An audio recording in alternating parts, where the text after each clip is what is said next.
Thanks, Thiana. And please, Thiana, do give me a thumbs up if I've got all the right channels switched on. Fantastic. A very quick remark before just a 10-minute provocation, really. And that's just a huge thanks. It's a thanks, of course, to the funders for making this possible. But it's thank you to the leaders both in Korea and in the UK, particularly, the core group that have made this possible. What I'd like to suggest over these next 10 minutes is that the key to inclusive practice, the key to building things that are accessible, the absolute key to making sure there's a diversity of people part of the museum, and the way that we make sure that equity imbues and pervades everything we do. The key to all of that is having a diverse and inclusive institution.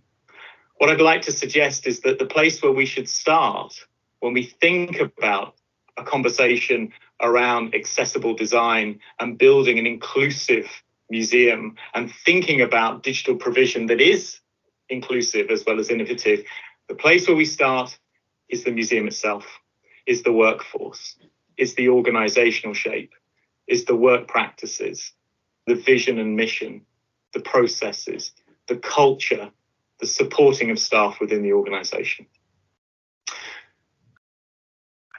I'd like to suggest that there are a number of things that we might want to notice within the museum sector in Korea and within the UK that have evolved over the last few decades that I think are crucial to us maybe setting the table for this discussion.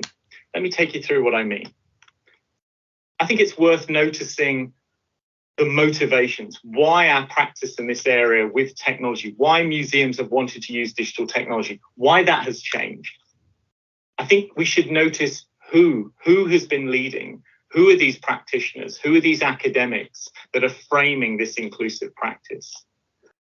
I'd like us to suggest, or I'd like to propose that there's been a change, an evolution in the things that we have created, particularly within the scholarship.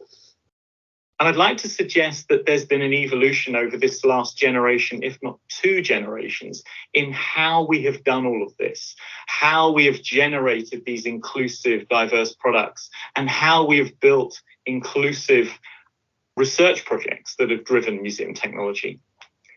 Finally, I'd like to suggest that there has been also an evolution in where all of this work has taken place. So let's just take a minute on each of those and notice maybe some framings that could be useful for our conversation this morning and the conversations around technology, ethics and culture going forward within this workshop more widely. If we think about what's been motivating academics, those in the area of museum technology, but also if we think about what's been motivating practitioners themselves, there's been an evolution. 20 years ago, 30 years ago, 40 years ago, the use of digital within a museum context was about understanding how the technology works, how to make the hardware and software fit together. Typically, we had a particular problem around digitizing collections or bringing the computer onto the floor of the exhibition space. Typically, our projects in the 70s and 80s and 90s were very much shaped by a revolution in technology. The coming of the PC, the coming of the web, the coming of mobile technology. And it was a response to that progress that typically drove our projects in museum technology. But today, we typically don't start with the technology, we start with the need. Typically today, we don't see this as one big universal problem, but actually we notice that each museum is engaging with digital technology on their own terms, in their own context. We notice that the international and transnational nature of these problems. We don't generalize. And typically, this isn't an area of research that's driven by progress on which technology is coming into the market and into the museum next, but we're driven by need, societal need, questions such as equity. So a fundamental change from technology-centered to a people-centered approach, both in practice and scholarship. And as that change has taken place, there's been a shift in the profile of the people who are in the room, that are being heard, that represent the thought leadership in this area. Once upon a time, 2 generations ago, it was the first adopters were those who had the key technical competencies, but were quite rare and highly specialized. Through the 80s and 90s, that constituency started to expand. And it was those individuals who were interested in education and learning or media that started to lean into the potential of technology. Those first pioneers that were writing those books in the 80s and 90s. But today, if we look around even this room, and if we look around any project that we put together, any conference or assembly where we're thinking about inclusive and innovative museum technology, there's a wide diversity of people who are in the room. There are many voices now that are heard, and there are many people outside of the museum sector, from the community, from business, from social enterprises, activists, campaigners, that have agency within this space. We should notice that. We should notice the diversity of talents that are now leading thought and practice in this area.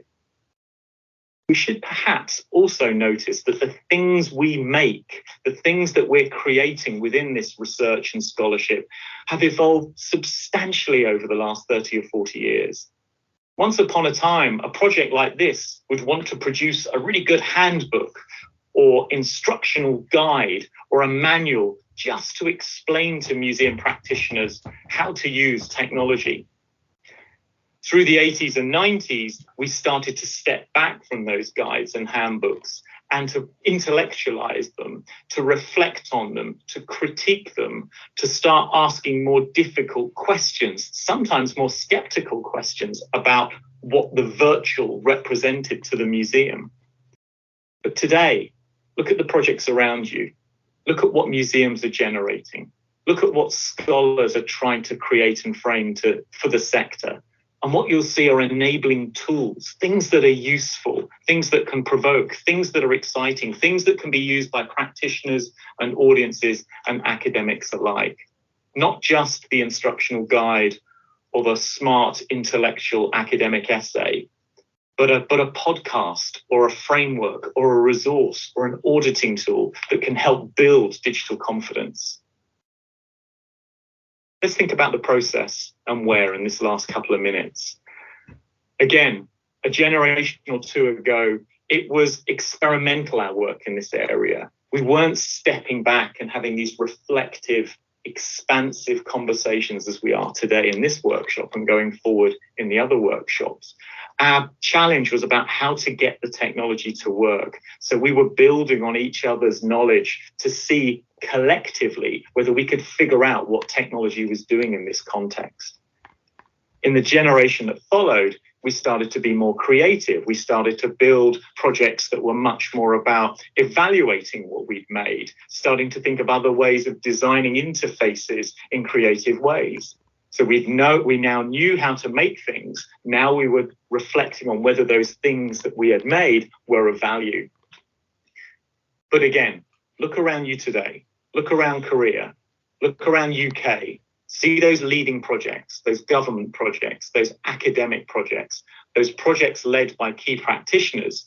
And you'll see that now, today, these are much more responsive to societal need. You'll see campaigning elements within them. You'll see them bringing in other voices of other individuals that are advocating for inclusiveness or diversity or equity.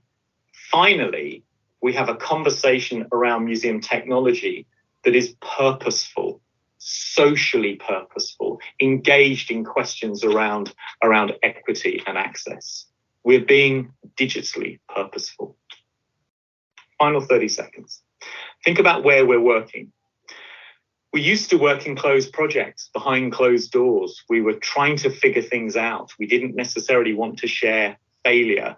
We wanted to just in a lab or studio or workshop try and figure out how these computers could be relevant to the museum. The generation that followed was then about starting to build communities of practice, starting to build networks that could share expertise. Knowledge exchange suddenly became a key distinguishing feature of all we did. But today, look how we're assembling. Look how we're organizing. Look how this very workshop, hybrid, online, expansive, international, look how it's bringing us together over many different workshops in a network space, working asynchronously with resources that will be shared to a wide community, open, transparent, generous. It's now an open commons that distinguishes this space. So I'll finish there.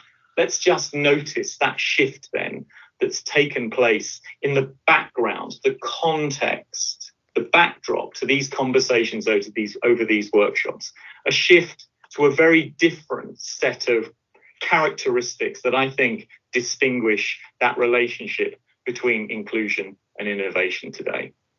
And as I hand over, let's think perhaps in the discussion that follows about some of those questions and how they relate to you. Who, where, how, what, and why that innovative, inclusive practice is taking place.